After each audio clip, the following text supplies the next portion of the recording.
Listen, Joanne, yesterday was a very sad day here at the United States Capitol, a very sad day in our nation. And I will tell you, having experienced it, it was one of the saddest days of my life. This is an honor and privilege for me to be up here. And I have a great reverence for this Capitol, and to see a few people get out of control and cross the line and do what they did angered me. It made me mad as hell. I, um, I was as angry yesterday as I've been in a long, long time, and it's just despicable. I condemn their actions. It's unfortunate, but we cannot let them define us. And I'm not going to do that, and I don't want this country to do this.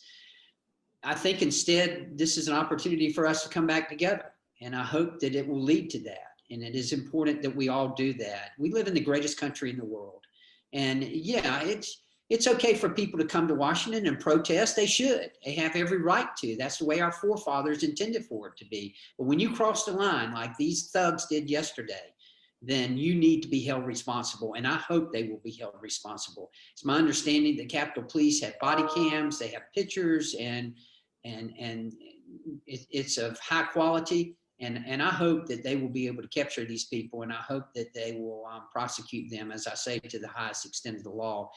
I would be remiss if I did not mention that there was one person, at least one person, who was killed, and that's a tragedy, and certainly something that none of us want to see.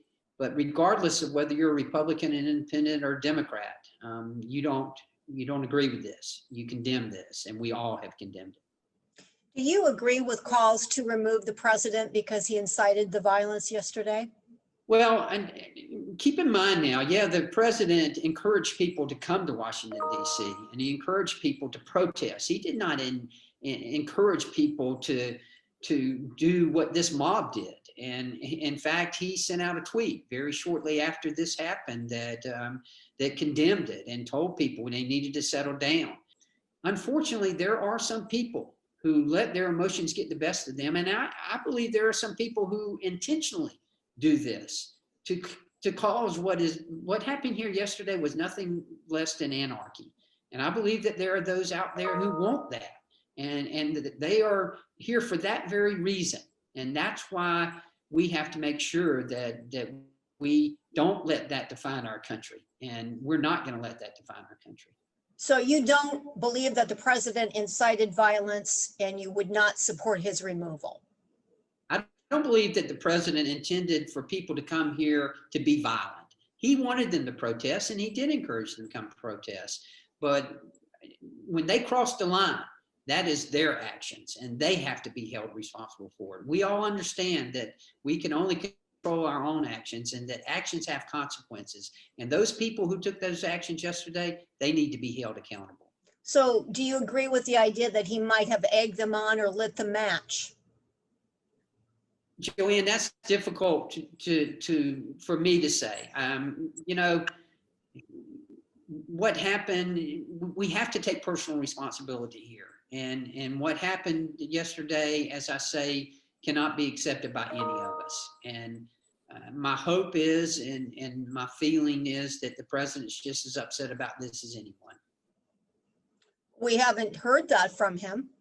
If he is upset, we don't know that. He could go on national television and tell us, could he not?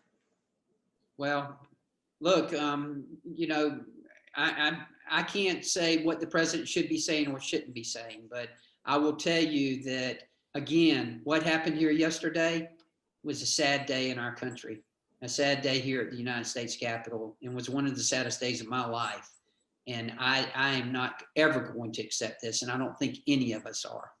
What do you think is going to happen in the next week and a half? Well, I think things are going to calm down. The president said today that there was going to be a peaceful transition, and I'm glad to hear him say that, and I believe that that will be the case. My hope is that the worst is behind us.